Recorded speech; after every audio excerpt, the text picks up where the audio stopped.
Isa sa mga vehicle hazard na dapat bantayan ng mga motorista ay ang pagkakaroon ng sunog sa sasakyan o motorsiklo.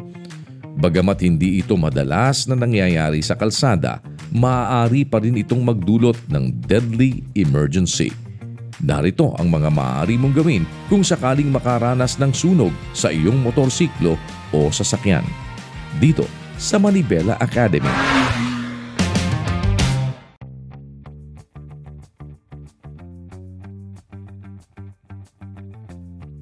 Kung ang sasakyan o motorsiklo mo ay biglang nagliyab habang ikaw ay nagmamaneho, tumabi sa kalsada at patayin ang makina. Agad na bumaba kasama ang iyong mga pasahero at alertuhin ang ibang mga motorista at pedestrian.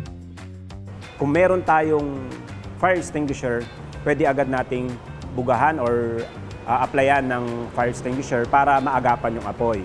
Ngayon, kung wala talaga, ang isang option is kung may makikita tayong buhangin, yan, isa yan, pwede yan. Isasaboy natin. Huwag tayong gagamit ng tubig. Kasi ang gasolina, pagka yan ay nagliyab at sinabuyan mo ng tubig, lalo siyang lalaki yung apoy. So, kagaya ng mga, kung mapapansin ninyo, yung mga gasoline station, meron sila mga buhangin. Pero pag hindi na kaya, ang pinaka-importante is yung safety natin. Ang bagay o ang material, ang gamit, pwedeng mapalitan yan.